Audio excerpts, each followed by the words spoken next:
I think there's one lane to the nomination. And right now, Donald Trump's in the front of that lane. And if you want to get in the front of that lane, you better intervene and go right through him, because otherwise trying to go around him, I don't think is a strategy. Hello and welcome to the GZERO World podcast. This is where you'll find extended versions of my interviews on public television.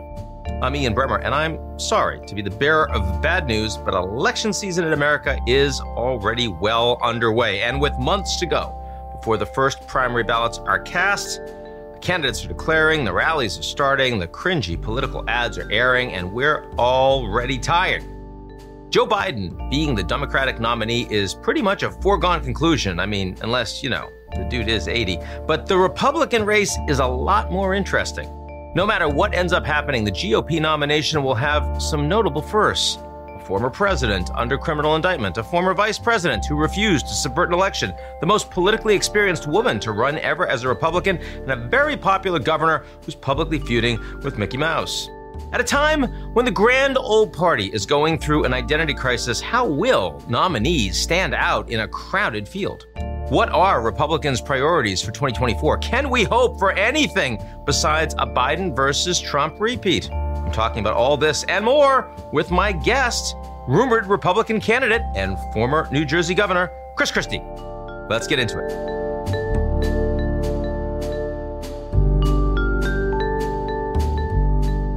The GZERO World podcast is brought to you by our founding sponsor, First Republic.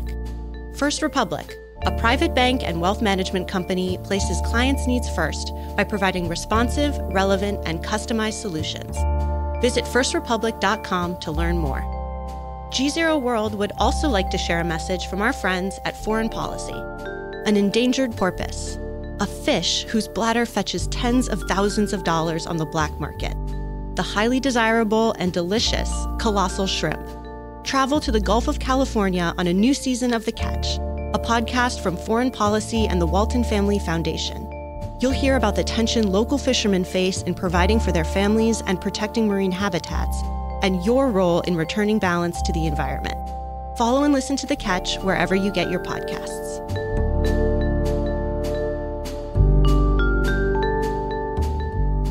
Chris Christie, thanks so much for joining us on GZERO. My pleasure. Thanks for having me, Ian. So much stuff to talk about and that we want to get into, but I want to start with the news of the day, the news of the week, which is the debt limit crisis. How confident are you that this gets resolved without both parties looking really, really stupid? Well, look, I'm pretty confident it will be for two reasons. One is the current shakiness of our economy to begin with. Neither side can have confidence that if, in fact, they were allowed this to go to past the deadline, that it wouldn't have some real serious consequences for our economy and be really hurting Americans on an everyday basis. So they don't have a lot of room for risk here, given the current state of the economy. And secondly, there has been an enormous amount of spending, starting with the Trump administration, working its way all the way through to where we are with the Biden administration. And there is room to be able to reduce spending without doing a lot of harm or damage to anybody. And so I think those two factors make me somewhat optimistic that they'll get it done. Now, as of the time that we are talking right now, the two sides are very, very, very far apart. If we look what the Republicans are talking about in the House and the amount of restraint on spending and Biden's unwillingness to talk about anything in that environment, what is it that you think forces the change and who blinks first? Well, look, I think what forces the change is the fact that the deadline will come and the consequences of not meeting the deadline are unknown. And I think that will make them, both sides, very nervous and, more into a situation where they'll be ready to compromise. But also, Ian, I'll tell you that I think that, when you look at these negotiations, typically, everyone takes their absolutist positions. They're gauging in their own mind when they have to move. I don't think there'll be a blink first moment. I think there will be a moment where they both say, all right, I'm going to give you a little bit of what you need. I'm going to give you a little cover for what you need, and we're going to move on. Because, again, as I said in the first answer, the consequences could be so significant and very difficult to undo, that I don't think either side wants to take that risk. Does there at least need to be some level of direct market consequence, actual pain experienced before one or both of those sides starts moving down? Because you're saying it's a fear of the unknown, but right now the unknown doesn't feel so scary. Well, it depends on where you sit, right? I mean, I think that if you're a person out there right now in the United States who is, experiencing the inflation we've been experiencing, how much more difficult it is to be able to afford to pay your bills over time. The banking crisis has people nervous as well. I don't think you want to put more uncertainty into this economy.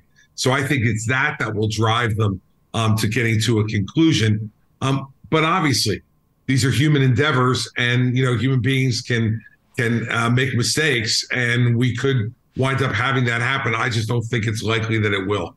Okay, let's move to the fun bit, which is the presidential campaign. I want to ask you, not if you're running.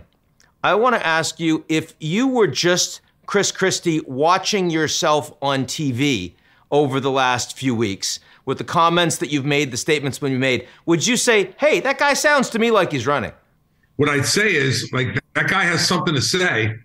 Now let's see what he does with it. And I think that's always the key in politics. There are two options, right? You become a candidate, or you stay on the outside of that process, but you try to influence it through things you're saying to the people who are candidates. So what I would say about the guy who's been on TV the last few weeks is he's definitely got something to say. Let's see what he does with it. It sounds to me, if I were Chris Christie watching Chris Christie, I think you're running. I'm just going to say that. I'm just going to put it out there. I want to know about Trump. So you helped make Trump credible. You certainly helped him on the debate stage. You prepped him. And you also briefly were, involved in a pretty senior way on that team. Do you feel any level of personal responsibility, maybe even culpability, for the fact that this guy right now looks like he's going to be, or at least is on track to be, the nominee for the party? No, I don't, because I've been speaking out against what the former president's been saying since election night of 2020. So it's been, nearly 2.5 years now of being pretty consistent in speaking out against what he has said about the election, the actions he took in the immediate aftermath of the election, the lack of action he took on January 6th, and the things that he's continued to say since then, including his conduct around the 2022 election. So no, I think there's a statute of limitations on all that. And ultimately, the person who is culpable or responsible for Donald Trump is Donald Trump. Now, we've seen a lot of these, the cases are starting to play out.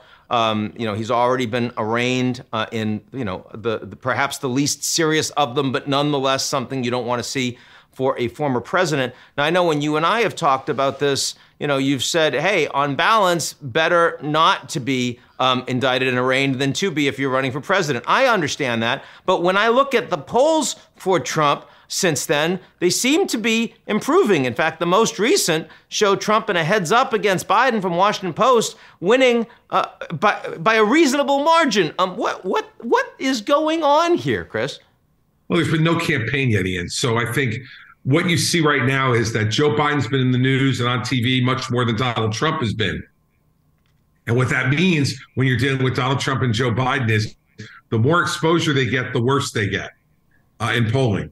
So Biden should really just go back into the White House, not show his face. Let Trump's doing a town hall this week on CNN, and he's going out to campaign in Iowa, apparently. Believe me, by next week, those polls will be flipped because people will have seen Trump again and wound up not liking him. And if Biden just stays low key, he'll wind up moving back up in the polls. Now, why has Trump decided that he's going to appear on CNN? Is this basically just a middle finger to Fox and saying, okay, I'll show you, I'm going to give ratings to your principal competitor? Yes. There's no other good reason for him to do it. That's why he's doing it. And we'll see how he performs. He's going to be being asked questions by voters. It's going to be a town hall type format, which he never does. And so we'll see how straight CNN plays it, because CNN supposedly is picking the voters who will come in there. Let's see how straight they play it. Let's see how Caitlin Collins does. and let's see how Donald Trump does. But there's no question that this is Donald Trump's response to Fox having settled the Dominion voting systems case. How do you think Fox comes out of all of this? I mean, we see, of course, that he seems to be, in terms of the coverage that he's getting across Fox, much more in their grace than he was, say, 3 months ago. Yeah, look, I think that's going to vary from time to time, and I think it's going to vary from host to host and show to show on Fox. Daytime different than the evening hours, et cetera. In the end, I think, I hope that what Fox has learned from this is that authenticity matters and that people should be on the air saying what they really believe. Has Trump learned anything in terms of the way he is campaigning right now? I mean, one thing I noticed is, he's going after a lot of endorsements in Florida. He's certainly picking up a lot. That was not the strategy last time around, and it probably couldn't have been the strategy last time around. Do you see learning either from Trump himself and or from his campaign team at this point? What I see is a professional politician. That's what he is now. And no matter what he'd like to say otherwise, he's now a professional politician who's going after endorsements, something that he completely poo-pooed when he ran in 2016. So again, Donald Trump, the guy who was going to change the Washington establishment, has now become a part of the Washington establishment, and he's counting endorsements from congressmen in Florida.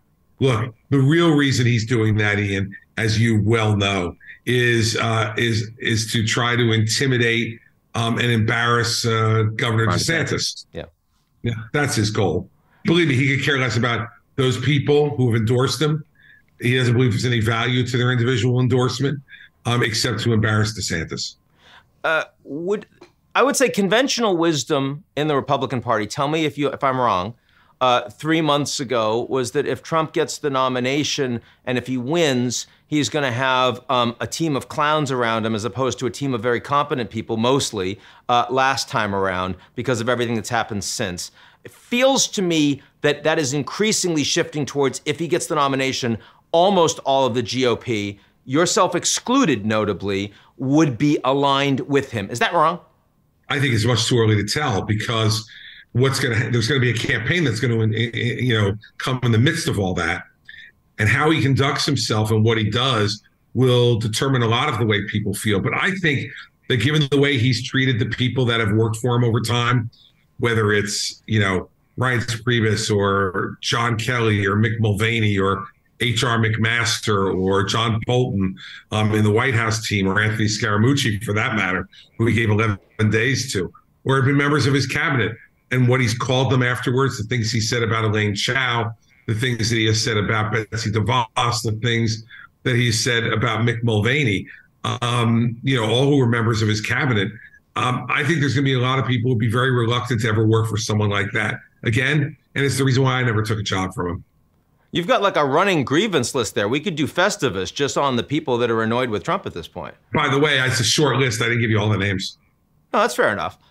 So how do you think the Republicans that are either declared or seem to be about to declare, again, yourself completely excluded from this, have actually conducted themselves so far? Talk about Mike Pence with me, for example. Well, Mike's not in the race yet. So I think with all of them, quite frankly, there really hasn't been a campaign yet. And I don't think there's going to be a campaign until August. When the first debate occurs. I think that's when the campaign will really kick off. I'm concerned that none of the folks that are currently in the race or rumored to be in it are taking on Trump directly. I think that's a mistake, both from a good of the party perspective and, quite frankly, I think it's a tactical mistake as well. Why is it a tactical mistake? Because I don't believe in this lane business that everybody has different lanes. I think there's one lane to the nomination. And right now, Donald Trump's in the front of that lane. And if you want to get in the front of that lane, you better intervene and go right through him. Because otherwise, trying to go around him or trying to sidle up next to him and hope that his car runs off the road, I don't think is a strategy. Hope is not a strategy. Did you see that leaked video from DeSantis's earlier debate prep where he basically said, look, you can't upset the Trump base, you can't upset the Trump voters? Yeah, I did. I also saw that they told him to make sure he wrote likable in capital letters on his pad when he got out to the stage. Yeah, that's never a good thing.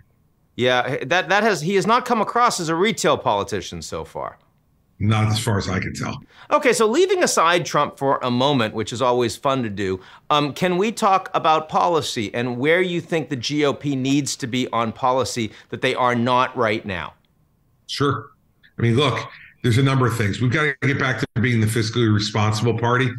You know, the level of debt and deficit that we ran up under Donald Trump and a Republican Congress in the first 2 years, just unconscionable. And we're paying the price in part for that and the even more excessive Biden spending. We've got to become the fiscally responsible party once again. I think, secondly, we have to be the party that remembers that America's strength economically comes from its friendships around the world. And we need to make sure that we work hard to try to reestablish those, that we cannot be the party that fills in the moat and pulls up the drawbridge and thinks that America and the world are going to be the same after we do that. I think that's a mistake for us. I think we need to be the party once again that talks about fixing the immigration system, because if you don't fix the immigration system, all the wrong people are going to keep getting in and all the right people are going to be kept out, in my view. So those are some things that we need to talk about. And we need to be the party that talks about empowering parents in education, giving them choices, giving their children choices in their education. We should not be allowing bureaucrats to decide that. So I think those are things that we should be talking about, that in the main we're not. You did not mention the culture wars, which seem to be getting so much play in so many of the policy conversations that we're having right now, whether it's about transgender rights or it's about Disney and book banning and all the rest. Obviously, everyone's going to get asked about those questions. What does a former governor of New Jersey say when those issues come up? I talk about those in the context of the other issues that I mentioned to you. So when you're talking about putting parents in charge of children's education, I do think parents should generally be charged with the idea of what their children learn or don't learn about sex and sexuality between kindergarten and the third grade. I don't think that's something I want a teacher or a principal or a school administrator deciding. I think parents should decide that. I think each of those issues become important, but only in the context of larger issues. And I think that, mistakes like Governor DeSantis with taking on Disney the mistake becomes you didn't take a conservative position. Conservatives don't believe that you should use the power and the levers of government to try to make sure that you punish someone for speech that you don't like. I always was taught that's what liberals did.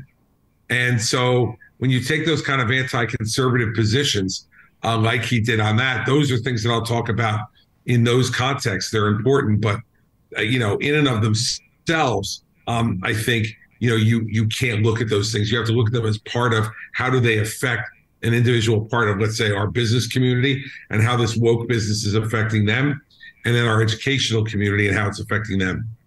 Now, I mean, since you don't, you're not a candidate at this point, how would you advise DeSantis to get out of this Disney hole? I think it's almost too late for him now, unless he can negotiate some type of arrangement with them. I think he should have never done it in the first place. And then once Disney made their counter move, outfoxing him down there on the governance issue, he should have just let it go. But instead, he's going to continue to push it and up the ante. And I think that's just a mistake. I think it's anti-conservative. I think it's a mistake. Okay, let's talk about abortion. The Republicans are also getting hammered on that. It's obviously not a position that the GOP is in that aligns with the average voter. In many cases, not even the average Republican voters. We see these votes that are playing out state by state. What do you do as someone who represents a pretty diverse state like New Jersey? What's the position on that issue? I think each state should make their own decision on this stuff. As conservatives, we fought for 50 years to get the federal government out of the abortion question and return that question to the states. Now we achieved that through the Dobbs decision at the Supreme Court, and somehow we're now saying the federal government should get back involved. I don't think they should be involved. I think each state should make their own determination. Do you think that abortion should be banned in the state of New Jersey? I think the state of New Jersey and the people of the state of New Jersey should make the determination themselves as to what should happen. I've always been a person who's believed in exceptions for rape and incest and life of the mother, and I've said that both when I ran for governor back in 2009, and my position's always been consistent on that. In the end, Ian, I think we've worked hard as conservatives to get the Supreme Court to give the states the right to make those decisions. But each state should be able to make that determination, and then we'll be able to see what really forms as a national consensus from looking at how all the states conduct themselves. So again, I'm sensitive to the fact that this is not an easy question to answer, but assuming that New Jersey is kind of aligned more with the country on this and wants abortion, say, to be legal for some 12, 15 weeks, something like that, that's a position you'd be comfortable with? Listen, my view on it is I'd be comfortable with allowing the people of New Jersey to make that call themselves. We haven't done that. We've had our state legislature do it. And I don't know where the people of the state really are on this issue, Ian. So in China, you see Jake Sullivan came out with a big policy last week, new Washington consensus. It seems like one of the few things that Democrats and Republicans agree on right now is a harder line on the second largest, most think soon to be the largest economy in the world. Where do you think American policy should be in level of engagement with, integration with, and sanctions against China? Well, look, I think that what we need to do is to let the Chinese know that we're willing to play with them, but we have to play a game that's fair. So, for instance, when you hear people now talking about banning TikTok, I'm for banning TikTok from this country as well. But I'm for banning TikTok because they don't allow Facebook and Twitter and all those things into China. If they want to have a fair exchange of ideas, a fair exchange of products, a fair exchange of intellectual property, I'm all for that. But it's got to be fair. Those things are not fair. I think we have to make very clear to them that their adventurism around the world is not something that we're going to look kindly upon, not something that we favor. The trade deals that have been made, including the Trump trade deal with China, was not a good deal for the United States. And we should be looking to make better deals with China than the ones that have been made previously, particularly in the Trump administration. But, I do think that in the end, we are in a proxy war right now with China, whether we like it or not. I think what's going on in Ukraine and their support of Russia in Ukraine is proof of that. And that's another area where we have to make sure we send a very clear message, not only to the Chinese, Ian, but to our own allies, that America is not going to be a cut and run country. Because if we continue to show that inclination, I think a lot of our friends are going to be looking for other friends. So it sounds like you're very comfortable with the level of military support as well as the level of economic sanctions for Ukraine and of the Russians over the last 14, 15 months. I am. I would have done more sooner with Ukraine on the defensive weapons situation, but that's water over the dam now. So I think we have to make sure that we give them the tools they need to get this thing to a resolution. So going forward, the next 1, 2, 3 years minimum, if that's what it takes, the United States should remain in the lead in providing military equipment to the Ukrainians. Yes. And but go back to China for just 1 second. Under the Trump administration, the tariffs that were put on Chinese goods, not strategic goods, just goods that the American taxpayers, consumers are paying for, they're paying higher prices as a consequence of that. Do you think that those tariffs are appropriate, or do you want to see tariffs come down both from the Americans and the Chinese in a reciprocal way? I would say the latter. I'd like to see tariffs come down in a reciprocal way. And I don't think it's something we should do unilaterally. Look, there were a lot of advantages that the United States gave to the Chinese as we were trying to welcome them back into the world markets and the world order. That's long since been taken care of, in my view, Ian. And we now need to be treating them what they are. They're our number one competitor in the world. And so we need to be treating them in a way which gives them the status they so badly wanted.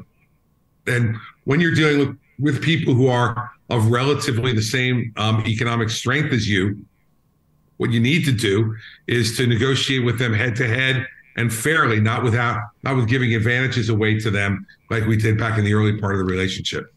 Okay, and then a little bit on the economy. When we think about where inflation is right now, when we think about where unemployment is right now, around the world, most people are saying the Americans are the most robust of the G7 economies in the way that we've responded to the pandemic and also in terms of the outlook going forward. And yet when you ask the average American, their level of confidence about their own situation seems markedly more negative. Is this sort of disinformation environment? Is this a reflection of a real phenomenon? What do you think's behind it? It's reality, Ian. Look, two things can be correct at the same time. We can have the most robust recovery from COVID amongst the G7 and have the most robust economy amongst the G7, but it still can be in a situation where the American people are not satisfied. And I think the key to that is inflation. Look, I went to the supermarket yesterday. I picked up 6 items. They cost me $50. $50.24 to be exact. And I was stunned. I went to the self-checkout thing. I could not believe that that's where the prices were for some of these items. And I think that's what people in America are experiencing every day. So while you see, pretty good job numbers in the last jobs report, and you see objective indicia of the economy doing certainly better than lots of other places across the world. When you're an American citizen and you're going into a supermarket, into a drugstore, into a hardware store, and you're seeing what the prices of items are and how much more they are now than they were before Joe Biden became president, that's what determines whether they think things are going well for them or not all this other more objective data. Okay, before we close, let me just let you go back a little bit. We talked about Trump. We haven't talked about Biden aside from the last moment. So much of the Biden criticism from the right has been the guy is too old. His health is not going to hold up. Is that fair? It's fair. And it's fair because all you need to do is look at him, Ian, and come to that conclusion. I've known Joe Biden now for 40 years. I met him when I was a sophomore at the University of Delaware and known him ever since. And this is not the same Joe Biden. And it's not just because he's old. His aging has significantly impacted his ability to do this job. And I think if you watch him at press conferences, if you watch him in gaggles with reporters, if you watch him on the world stage, this is a guy who looks every bit of his 80 years. And I think given how hard this job is, how taxing it is on you physically, psychologically, emotionally, I just don't think he's competent for it at this age. No one beats Father Time, Ian. And I think given that we've never had a president the age that he is now, let alone asking for another 4 years, which would take him to 86, I think is an absolutely relevant issue and one that needs to be discussed thoroughly and that the American people have a good understanding of before they make a decision in 24. And I mean, the fact that he's an incumbent president, of course, is also a huge advantage. How much are you sympathetic to the fact that, hey, not running someone that isn't your incumbent president is actually a very significant uphill struggle for anyone that's going to make that effort?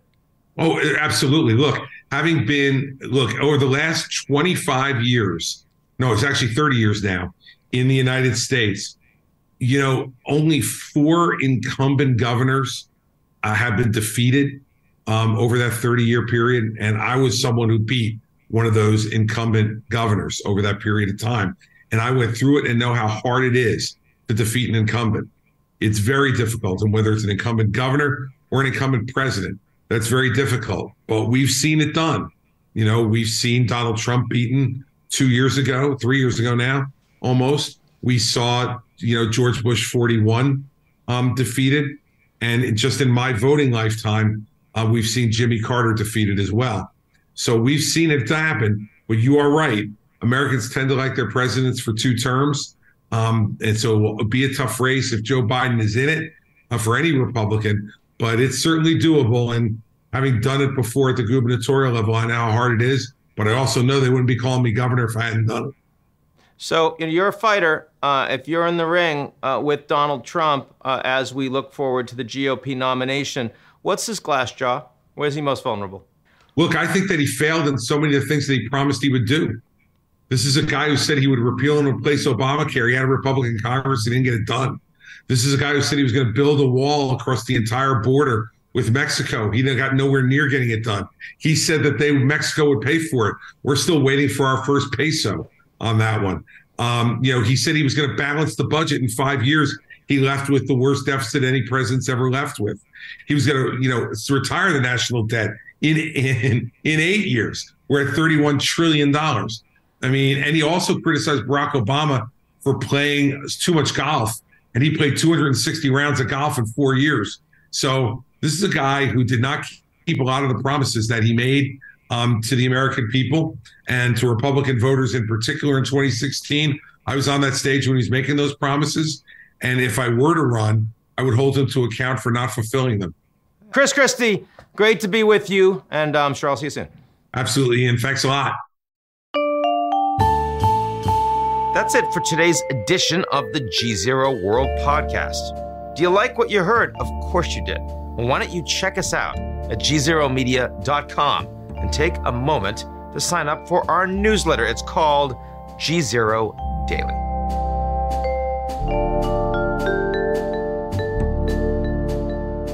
The GZERO World podcast is brought to you by our founding sponsor, First Republic. First Republic, a private bank and wealth management company, places clients' needs first by providing responsive, relevant, and customized solutions. Visit firstrepublic.com to learn more. GZERO World would also like to share a message from our friends at Foreign Policy. An endangered porpoise, a fish whose bladder fetches tens of thousands of dollars on the black market. The highly desirable and delicious colossal shrimp.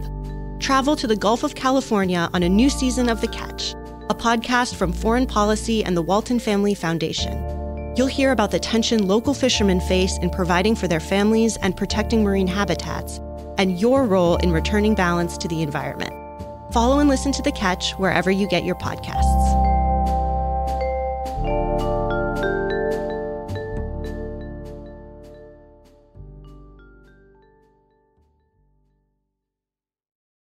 You're listening to the GZERO World with Ian Bremmer podcast, your weekly geopolitical deep dive into the world's biggest news stories, featuring in-depth conversations with global leaders and newsmakers.